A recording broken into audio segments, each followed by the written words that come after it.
नमस्कार मित्रांनो, study first MPSCच्या या यूट्यूब चॅनलवर तुम्हा सर्वांचं मनापासून स्वागत आहे। या लेक्चरमध्ये आपल्या MPSC मधील जी कंबाईनची एक्झाम आहे त्या एक्झामसाठी जो आयोगाने सिलेबस प्रोव्हाइड केला आहे त्या सिलेबसचा आढावा घेणार आहोत।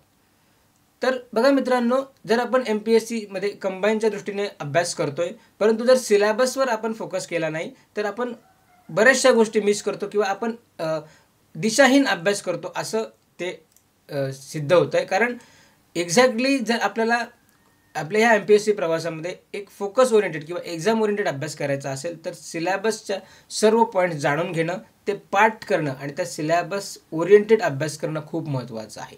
सो आपल्या ह्या MPSCच्या प्रवासामध्ये दोन गोष्टी आपल्याला खूप महत्त्वाच्या आहेत। ते पहिलं म्हणजे की जो सिलेबस आहे तो, आणि दुसरं म्हणजे जे प्रिव्हियस इयर क्वेश्चन पेपर्स आहेत हे आपल्यासाठी खूप महत्त्वाचे आहेत। ठीक आहे, सिलेबस आपल्याला सांगतो की आपण कोणते पॉईंट्स वाचले पाहिजेत, आपला अभ्यास करताना कोणत्या पॉईंट्सला धरून अभ्यास केला पाहिजे, आणि प्रिव्हियस इयर आपल्याला सांगतात की ते पॉईंट्स किती डीपपर्यंत आपल्याला अभ्यासले पाहिजेत किंवा त्या पॉईंट्समधले एक्झॅक्टली कोणते पॉईंट आपल्याला फोकस केले पाहिजेत। ठीक आहे, तो म्हणून सगळ्यात पहिलं सिलेबस समजून घेणं आपल्यासाठी खूप महत्त्वाचं आहे। तर जर आपण बघितलं तर आपण ह्या डिस्कशनमध्ये मुख्य परीक्षेचा सिलेबस अभ्यासणार आहोत, कारण मुख्य परीक्षेच्या सिलेबसमधूनच प्रीचे क्वेश्चन सुद्धा तयार होतात। तर जर बघायला गेलं तर गट ब आणि क साठी सिलेबस सेम आहे। ठीक आहे, आपल्याला माहिती आहे की गट ब आणि क ची पूर्वपरीक्षा ही एकच होते, परंतु त्याच्या मुख्य परीक्षा ह्या वेगळ्या वेगळ्या होतात। ठीक आहे, परंतु सिलेबस दोघांना सेम आहे ही गोष्ट लक्षात घ्यायची। ठीक आहे, तर जे बिगिनर्स आहेत, ज्यांनी आता आपल्या अभ्यासाला सुरुवात केली आहे, त्यांनी सर्वप्रथम सिलेबसला चांगल्या पद्धतीने समजून घ्यायचं। ज्यावेळी आपण सिलेबसला समजून घेतो त्यावेळी आपण आपल्या MPSCच्या एक्झामला समजून घ्यायचं असतं, आणि एक्झामला क्रॅक करण्यासाठी किंवा एक्झाम पास होण्यासाठी सर्वप्रथम आपल्याला एक्झाम ओळखणं गरजेचं असतं। ठीक आहे, मग एक्झामसाठी आपल्याला जी परीक्षा योजना आणि सिलेबस तो आयोगाने प्रोव्हाइड केला असतो, तो सर्वप्रथम तो समजून घ्यायचा। तर आपल्याला माहिती आहे जी आपली पूर्व परीक्षा होते त्याच्यामध्ये आपल्याला 100 प्रश्न असणार आहेत, 1 तास आणि 100 गुण असणार आहेत, बरोबर। मग त्यासाठी कोणत्या भागातून जे प्रश्न येणार आहेत तेच सुद्धा आपल्याला कोण सांगतो तर सिलेबस सांगतो। ठीक आहे, म्हणजे जे मेन्सच्या GSचे जे सिलेबस आहेत त्या GSच्या सिलेबसवरूनच प्रीचे क्वेश्चन तयार होत असतात। त्यानंतर मुख्य परीक्षा जर बघितली तर मुख्य परीक्षेमध्ये जी गट ब साठी वेगळी होणार आणि गट क साठी वेगळी होणार, तर त्याच्यामध्ये पेपर 1 असतो आणि पेपर 2 असतो। ठीक आहे, तर एक गोष्ट लक्षात घ्या की जी गट ब ची परीक्षा आहे, ठीक आहे, ग्रुप बी, आणि त्याच्यामध्ये जो PSI हे पद आहे त्याच्यासाठी मुलाखत आणि शारीरिक चाचणी आवश्यक आहे, बरोबर। तर शारीरिक चाचणी 100 गुणांची आणि मुलाखत 40 गुणांची, इतर कुठल्याच पोस्टसाठी मुलाखत नसणार आहे आणि शारीरिक चाचणी नसणार आहे। त्यानंतर जर ग्रुप सी मध्ये विचार केला तर क्लर्क एक्झाम आहेत किंवा क्लर्क आणि टॅक्स असिस्टंट यासाठी स्किल टेस्ट आहे। ठीक आहे, तर त्या गोष्टी तिथे रिक्वायरमेंट आहेत। त्यानंतर आणि थ्रू आउट जर बाकी विषय बघितले तर सर्वांना सेम आहे। मग बघा,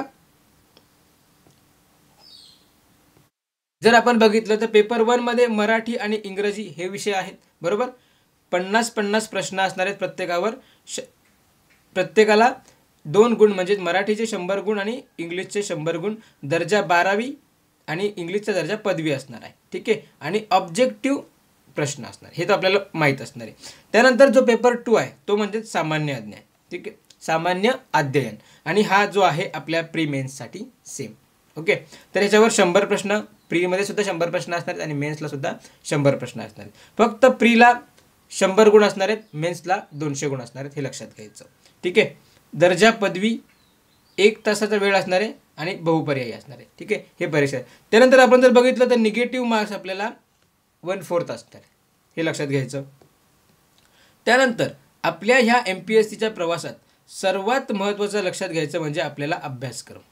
ठीक आहे, मग बघा, जर तुम्ही आत्ताच अभ्यासाला सुरुवात केली आहे तर आपण सुरुवातीला एक्झामचा विचार करायचा नाही। सुरुवातीला आपल्याला विचार करायचा की जे पॉईंट्स आपल्या सिलेबसमध्ये दिले ते सर्वच्या सर्व चांगल्या पद्धतीने आपण कव्हर करायचे। मग ते पॉईंट्स आणि त्यावर आलेले प्रिव्हियस इयर क्वेश्चन पेपर्समधील प्रश्न हे सर्वात प्रथम कव्हर करणं, ह्याचा ॲनालिसिस करणं हे आपलं पहिलं कर्तव्य आहे किंवा पहिला टास्क आहे। म्हणून सिलेबस समजून घेणं आणि त्याच्यानंतर क्वेश्चन पेपर आहेत त्यातून प्रत्येक प्रश्न, प्रत्येक टॉपिकचा ॲनालिसिस करणं, या गोष्टी आपण जेव्हा करतो त्यावेळी आपण एक्झाम ओरिएंटेड किंवा एक्झामच्या दिशेने आपल्या बऱ्याचशा गोष्टी कव्हर होतात आणि आपला जो प्रवास असतो तो थ्रू आउट एक्झामच्या दिशेने चालतो. ठीक आहे, म्हणून आपल्याला सिलेबस महत्त्वाचा आहे. मग बघा मराठीसाठी जर आपण बघितलं, मराठी आणि इंग्लिशसाठी सिलेबस सेम आहे, फक्त इंग्लिश आणि मराठी ते विषय चेंज होतात. तर सर्वसामान्य शब्दसंग्रह, ठीक आहे, इथे सुद्धा कॉमन व्होकॅब्युलरी आहे, हे लक्षात घ्यायचं. त्यानंतर वाक्यरचना मराठीमध्ये पाहिजे, सेंटेन्स स्ट्रक्चर, बरोबर. तर ह्या गोष्टी आपल्याला त्यावेळी लक्षात घ्यायच्या.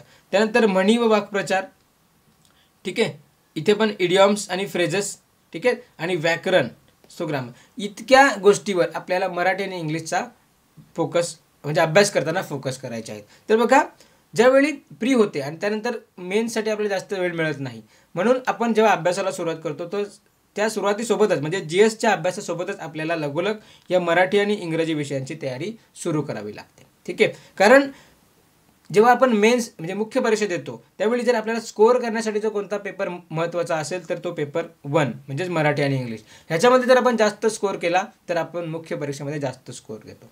ठीक आहे, सो हे कोणी विसरायचं नाही आणि ह्यांना चांगल्या पद्धतीने तयार करायचं.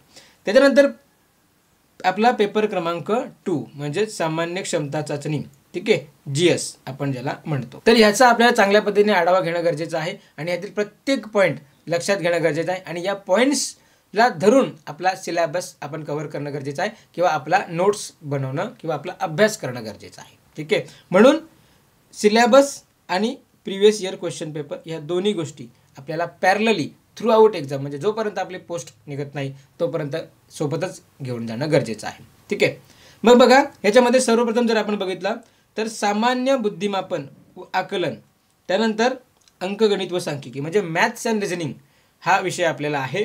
आणि जर आपण बघितलं तर पूर्व परीक्षेमध्ये मॅथ्स अँड रिझनिंगवर 20 प्रश्न आहेत. ठीक आहे, म्हणजे 2023मध्ये जो पॅटर्न चेंज झाला त्यानुसार मॅथ्स अँड रिझनिंगला आता 20 प्रश्न असणार आहेत आणि मेन्समध्ये जर आपण बघितलं तर 22 प्रश्न मॅथ्स अँड रिझनिंगवर येताना दिसलेले आहेत. बरोबर, म्हणून आपल्या परीक्षेमध्ये 100 पैकी पूर्व परीक्षेमध्ये 20% वेटेज एकटा मॅथ्स अँड रिझनिंग ठेवतोय, मेन्समध्ये 22% वेटेज एकटा मॅथ्स अँड रिझनिंग ठेवतोय. ठीक आहे, आणि हा खूप महत्त्वाचा आहे. सो याला आपण डेलीच्या बेसिसवर अभ्यास करणं गरजेचं आहे. त्यानंतर दुसरा जर पॉईंट बघितला आपण तर चालू घडामोडी. तर चालू घडामोडी आपल्याला पूर्व परीक्षेमध्ये 15 मार्क्सला येतात आणि मुख्य परीक्षेमध्ये 10 मार्क्सला विचारले जातात. ठीक आहे, पूर्व परीक्षेमध्ये 15, मुख्य परीक्षेमध्ये 10. सो परंतु आपल्याला स्कोरिंगसाठी त्याचप्रकारे पूर्व परीक्षेमध्ये जर आपल्याला मेरिट क्रॉस करायचे तर चालू घडामोडींवर चांगली पकड असणं गरजेचं आहे. मग त्यासाठी आपण प्रिव्हियस इयर क्वेश्चन पेपर्स जेव्हा बघू त्यावेळी आपल्याला समजेल की आयोग कोणत्या कोणत्या टॉपिक्सवर प्रश्न विचारतो आणि किती म्हणजे आपल्याला किती आधीच्या चालू घडामोडी करणं गरजेचं आहे. तर साधारणतः 1-2 वर्षापूर्वीच्या ज्या चालू घडामोडी आहेत एक्झामच्या आधीपासून त्या आपल्याला करणं गरजेचं आहे. हे प्रिव्हियस इयर क्वेश्चन पेपर्स आपल्याला सांगतात. त्यानंतर पुढचा जो टॉपिक आहे तो पूर्णतः मेन्स ओरिएंटेड आहे, म्हणजे पूर्व परीक्षेमध्ये त्यावर प्रश्न विचारले जात नाही. बघा माहितीचा अधिकार म्हणजे माहिती अधिकार अधिनियम 2005 आणि महाराष्ट्र लोकसेवा अधिनियम 2015. सो यावर मुख्य परीक्षेमध्ये 5 प्रश्न असतात. याच्या आधी माहिती अधिकारावर 5, लोकसेवा हक्क अधिनियमवर 5 असे 10 प्रश्न असायचे, परंतु आता दोन्ही मिळून 5 प्रश्न येतात. आणि जर ह्या विषयाचा आपण चांगल्या पद्धतीने अभ्यास केला तर 5 पैकी 5 प्रश्न आपल्याला म्हणजे 5 पैकी 5 मार्क्स आपल्याला मिळतात. ठीक आहे, सो ही गोष्ट लक्षात ठेवायची. त्यानंतर आपला पुढचा GSचा विषय होता तो म्हणजे आपला पॉलिटी. ठीक आहे, पॉलिटी. मग पॉलिटीमध्ये आपल्याला कोणत्या कोणत्या गोष्टींचा आढावा घेणं गरजेचं आहे तर बघा भारतीय संघराज्य व्यवस्था, भारतीय संघराज्य व्यवस्थेसंदर्भात आपल्याला माहिती असणं गरजेचं आहे. भारतीय राज्यघटना, राज्यघटनेसंदर्भात राज्यघटना त्यातील महत्त्वाची त्यातील कलम, घटना निर्मिती. ठीक आहे, सो बघा कोणते कोणते पॉईंट्स तयार करायचे आहेत ही इथे आपल्याला माहिती दिलेली ऑलरेडी आहे. बरोबर, बघा स्थानिक स्वराज्य संस्था म्हणजे पंचायत राज आपल्याला करणं गरजेचं आहे. कार्यकारी मंडळ, ठीक आहे, केंद्रस्थानी, त्यानंतर राज्याच्याच ठिकाणी. न्यायमंडळ, सर्वोच्च न्यायालय, उच्च न्यायालय आणि कनिष्ठ न्यायव्यवस्था हे आपल्याला करणं गरजेचं आहे. आणि विधिमंडळ जे संसद आहे केंद्राच्या ठिकाणी, कायद्याच्या ठिकाणी विधिमंडळ आहे. बरोबर, राज्य विधिमंडळ या घडामोडी आपल्याला करणं गरजेचं आहे. हे सिलेबसमध्ये दिलं आहे. मग जे पॉईंट सिलेबसमध्ये दिले आहेत त्यावर प्रश्न रिफ्लेक्ट झालेले आपण प्रिव्हियस इयर क्वेश्चन पेपरमध्ये बघतो. मग बघा घटना कशी तयार झाली. घटना निर्मिती यावर जर आपण बघितलं तर प्रत्येक एक्झाममध्ये एक प्रश्न असतो. त्यानंतर घटनेच्या प्रस्तावनेमागची भूमिका व तत्वे यावर सुद्धा आयोगाने प्रश्न विचारलेले आहेत. घटनेची महत्त्वाची कलमे जर बघितलं तर आपल्याला पॉलिटीमध्ये 15 प्रश्न असतात. ठीक आहे, मेन्समध्ये 10 प्रश्न असतात. तर यावर काही प्रश्न हे कलमांवर आयोग विचारतो. ठीक आहे, पूर्व परीक्षेमध्ये आणि मुख्य परीक्षेमध्ये आयोग कलमांवर प्रश्न विचारताना दिसत आहे, कारण स्पष्ट इथे दिलेलं आहे घटनेतील महत्त्वाची कलमे, बरोबर, आणि ह्यावर आयोग प्रश्न विचारतो. त्यानंतर घटनेची ठळक वैशिष्ट्ये, जी घटनेची वैशिष्ट्ये जर आपण कुठलाही पॉलिटीचा स्टँडर्ड बुक वापरत असू त्यामध्ये घटनेची ठळक वैशिष्ट्ये दिलेली आहेत आणि त्यावर आयोग प्रश्न विचारताना दिसत आहे. त्यानंतर केंद्र राज्य संबंध, प्रिव्हियस इयर क्वेश्चन पेपर जर आपण काढले तर केंद्र राज्य संबंधावर प्रत्येक एक्झाममध्ये प्रश्न आलेले आहेत. नेक्स्ट बघा, निधर्मी राज्य म्हणजे धर्मनिरपेक्ष राष्ट्र, रिसेंटली प्रश्न आलेला आहे. मूलभूत हक्क व कर्तव्य, मूलभूत हक्क कर्तव्य वारंवार प्रश्न आयोग एक्झाममध्ये विचारतो. राज्य धोरणाचे मार्गदर्शक तत्व, शिक्षण, युनिफॉर्म सिव्हिल कोड, ठीक आहे, स्वतंत्र नगर न्यायपालिका, राज्यपाल, मुख्यमंत्री व मंत्रिमंडळ, ठीक आहे, त्यांचं कर्तव्य, अधिकार व कार्य.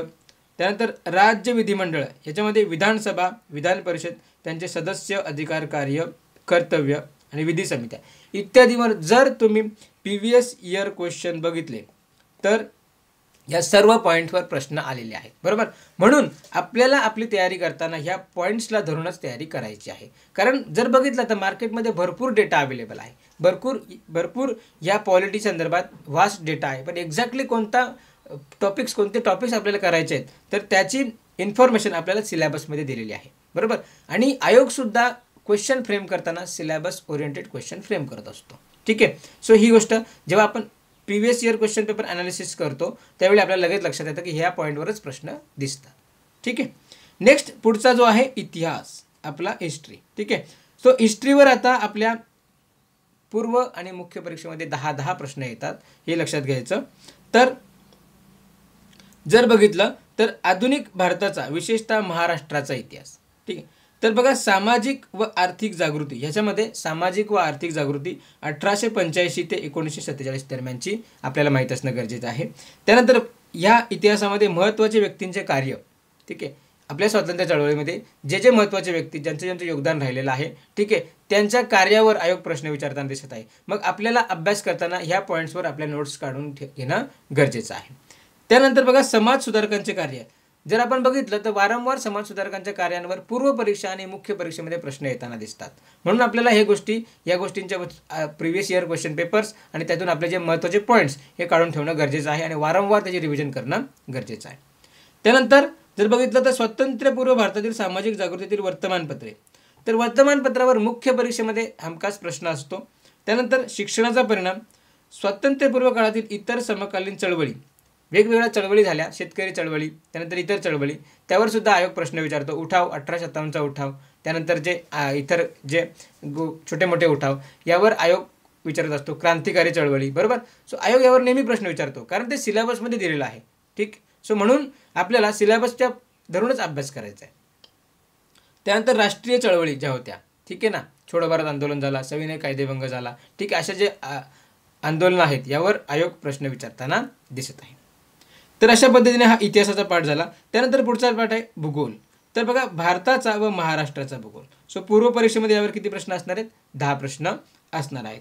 ठीक आहे, मग ह्याच्यामध्ये कोणते पॉईंट्सवर आपल्याला लक्ष देणं गरजेचं आहे? मग त्याच्यामध्ये आपण बघूया महाराष्ट्राचा व भारताचा प्राकृतिक भूगोल. महाराष्ट्राचा व भारताचा प्राकृतिक भूगोल. जर प्रिव्हियस इयर क्वेश्चन पेपर आपण जर बघितले तर महाराष्ट्राच्या प्राकृतिक भूगोलावर प्रत्येक परीक्षेमध्ये प्रश्न असतो. ठीक आहे, मग तो विशेषतः जो आपला सह्याद्री पर्वत आहे, कोकण आहे, यावर पठारी प्रदेश आहे, यावर जर आपण बघितलं तर वारंवार प्रश्न विचारलेले असतात. त्यानंतर बघा, मुख्य प्राकृतिक विभाग, भारताचे, महाराष्ट्राचे मुख्य प्राकृतिक विभाग यावर सुद्धा प्रश्न विचारले असतात. हवामानशास्त्र, पर्जन्य व तापमान, त्यानंतर पर्जन्यातील विभागवार बदल यावर प्रश्न विचारलेले आहेत. नेक्स्ट आपण बघू शकतो नद्या, पर्वत पठार, विविध भूरूपे यावर सुद्धा पूर्व किंवा मुख्यमध्ये प्रश्न विचारलेले असतात. त्यानंतर राजकीय विभाग, प्रशासकीय विभाग, महाराष्ट्राचा प्रशासकीय जेव्हा भूगोल आपण किंवा राजकीय भूगोल जेव्हा अभ्यासतो तर त्यावर सुद्धा वेगवेगळे प्रश्न, ठीक आहे, आयोगाने विचारलेले आहेत. हे प्रिव्हियस इयर क्वेश्चन पेपरमधून आपल्याला लक्षात येईल. ठीक आहे. त्यानंतर नैसर्गिक संपत्ती, वने व खनिजे, मानवी व सामाजिक भूगोल, लोकसंख्येचे स्थानांतर. जर बघितलं तर लोकसंख्येवर आपल्याला जनगणनेवर प्रश्न पूर्वपरीक्षेमध्ये मुख्य परीक्षेमध्ये विचारले जातात.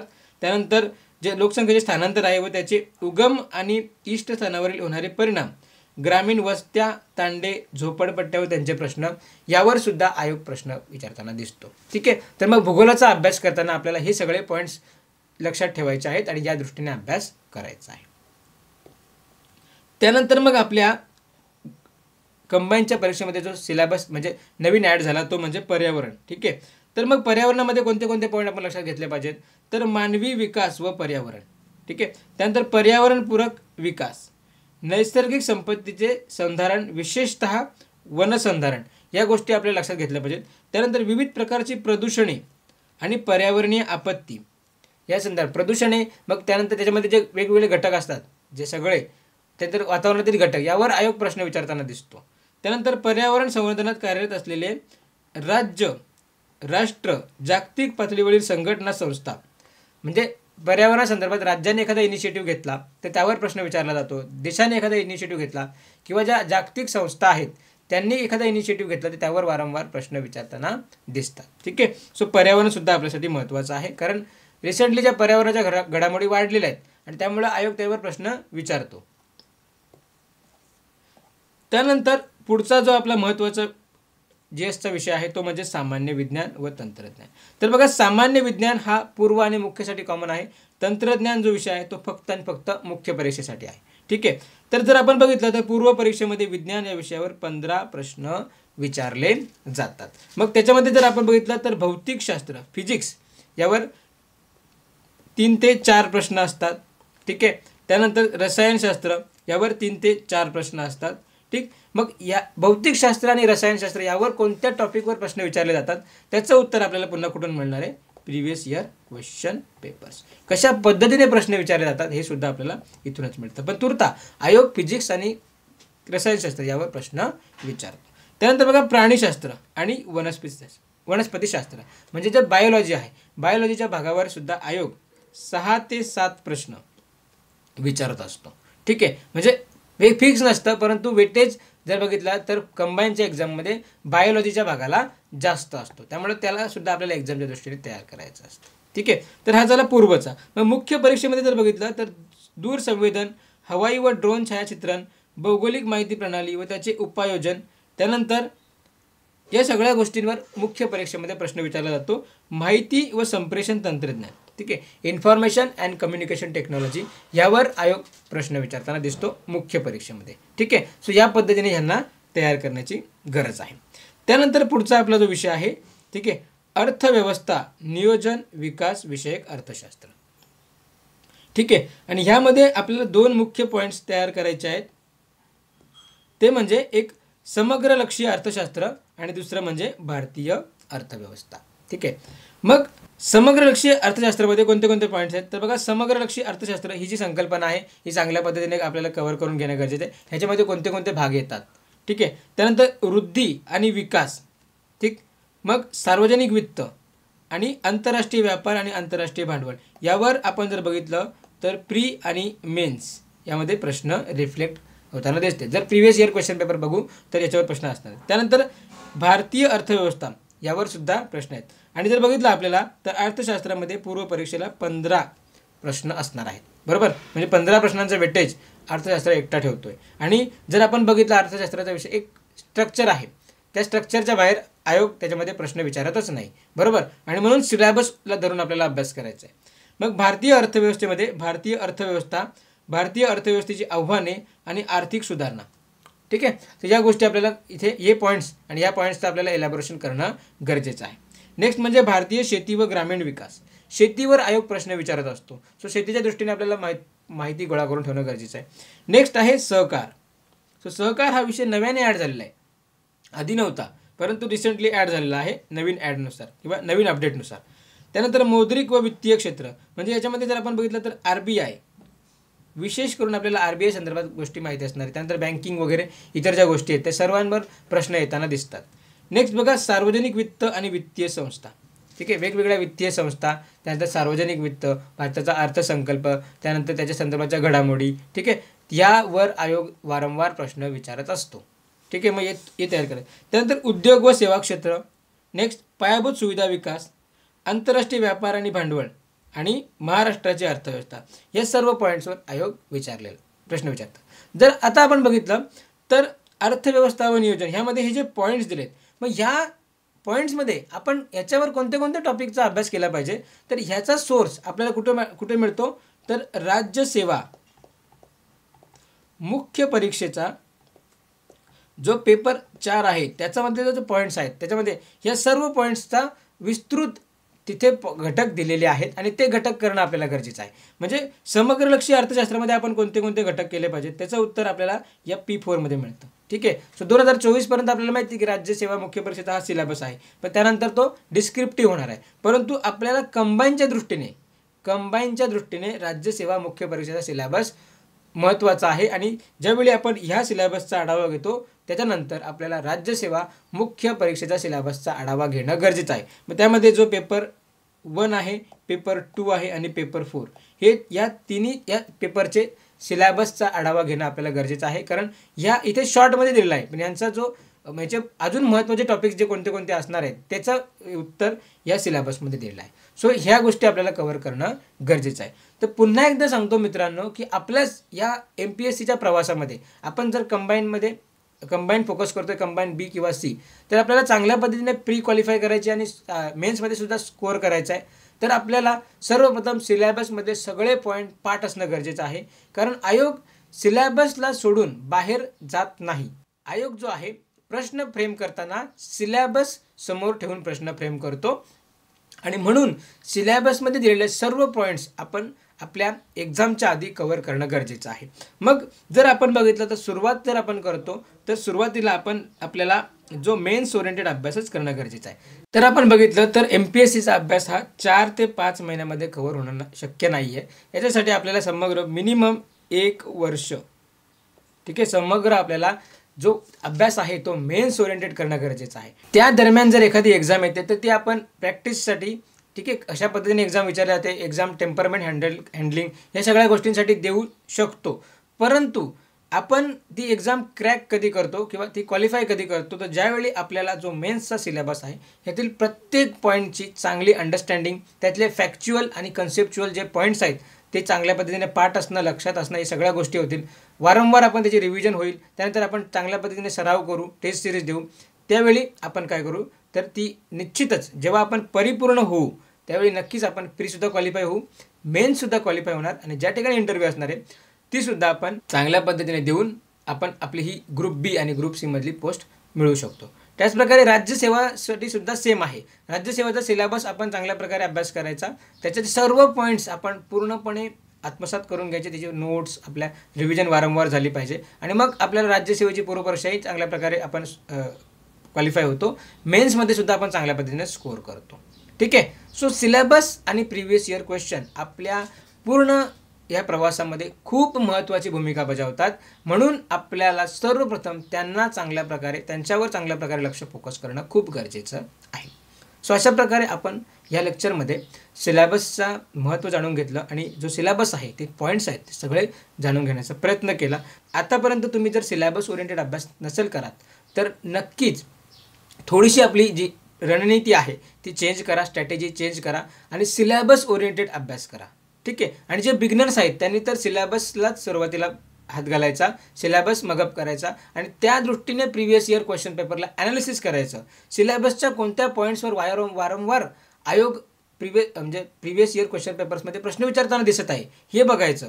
जेव्हा आपण अशा पद्धतीने अभ्यास करतो ना तेव्हा आपण ॲटोमॅटिकली राईट ट्रॅकवर अभ्यास करतो आणि एक प्रॉपर वेने अभ्यास, एक प्रॉपर प्रोसेसने आपला अभ्यास होतो. ठीक आहे ना, कारण आपल्याला लगेच समजतं की कोणता पॉईंट महत्त्वाचा आहे, कोणता पॉईंट महत्त्वाचा नाही आहे. मग आपण जो महत्त्वाचा पॉईंट आहे वारंवार त्याच्यावर फोकस करतो, रिव्हिजन करतो आणि त्यावर आयोग प्रश्न विचारत असतात. मग ते प्रश्न आपल्याला सहजासहजी जमतात, आपण प्री क्वालिफाय होतो. मेन्समध्ये सुद्धा आपण तीच स्ट्रॅटेजी वापरतो. ठीक आहे, आपण प्रिव्हियस इयर क्वेश्चन पेपरचा ॲनालिसिस घेऊन बऱ्याचशा गोष्टी डेव्हलप केलेल्या असतात. सो ते तिथे अप्लाय करतो आणि आपण सहज त्या परीक्षा क्वालिफाय होतो. ठीक आहे, कारण MPSCचा अभ्यास करताना आपल्याला एक जे स्टँडर्ड आहे त्या स्टँडर्डने अभ्यास करणं खूप महत्त्वाचं आहे. जी प्रोसेस आहे त्या प्रोसेसनेच जाणं महत्त्वाचं आहे. अदरवाईज मग MPSC आपल्याला तो सक्सेस देत नाही. ठीक आहे. म्हणून सर्वांनी लक्षात घ्या की MPSCचा अभ्यास करण्यासाठी सर्वप्रथम आपल्याला MPSCला ओळखणं गरजेचं आहे. MPSCला ओळखण्यासाठी आपल्याला सिलेबस आणि प्रिव्हियस इयर क्वेश्चन या दोन्ही यांचं महत्त्व खूप आहे. ठीक आहे. आणि ज्यावेळी आपण MPSCला ओळखतो त्या पद्धतीने आपण मग आपली तयारी सुरू करतो आणि आपण सक्सेसफुल होऊन बाहेर पडतो. तर या लेक्चरमध्ये आपण इथेच थांबतोय. ठीक आहे. सो मित्रांनो, जर या व्हिडिओचा कंटेंट तुम्हाला आवडला तर आपल्या व्हिडिओला नक्की लाईक करा. त्याचप्रकारे तुमच्या ज्या पण कमेंट्स असणार आहेत, तुमचे जे सजेशन असणार आहेत, ते आपल्याला कमेंटद्वारे कळवा. ठीक आहे. आणि आत्तापर्यंत तुम्ही आपल्या चॅनलला सबस्क्राईब केलं नसेल तर नक्की सबस्क्राईब करून घ्या आणि बेल आयकनला हिट करा, जेणेकरून जे पण लेक्चर्स आपण आपल्या MPSCच्या प्रवासामध्ये कंडक्ट करणार, या चॅनलमार्फत आपण हे अपलोड करणार, ते तुम्हाला त्याची नोटिफिकेशन लगेच मिळणार आहे. सो मित्रांनो, अशीच आपण तुमच्या MPSCच्या अभ्यासामध्ये आपल्या या चॅनलमार्फत वेगवेगळ्या टॉपिकवर डिस्कशन करून, त्याचप्रकारे GSचे सर्व टॉपिक चांगल्या पद्धतीने इथे आपण कव्हर करून अभ्यासामध्ये भर घालण्याचा प्रयत्न करणार आहोत. तर आपल्या चॅनलशी कनेक्टेड राहा. जास्तीत जास्त मैत्रिणींपर्यंत आपला चॅनल शेअर करा. ज्यांना ॲक्च्युली म्हणजे क्लास अफोर्ड होत नाही किंवा त्यांना जे सेल्फ स्टडी करतात, ठीक आहे, त्यांच्यासाठी आपला जो चॅनल आहे हा खूप महत्त्वपूर्ण ठरणार आहे. कारण आपण प्रत्येक टॉपिकवर डिटेलमध्ये स्टडी करण्याला सुरुवात केली आहे आणि पॉलिटी संदर्भात बरेचसे लेक्चर्स आपण अपलोड केलेले आहेत. सो थ्रू आउट हे सेशन आपलं चालू राहणार आहेत. सो नक्कीच आपल्या चॅनलशी कनेक्टेड राहा आणि जास्तीत जास्त आपला अभ्यास आपल्या एक्झामच्या दृष्टीने कव्हर करत राहा. सो या ठिकाणी आपण इथे थांबतोय. Thank you very much.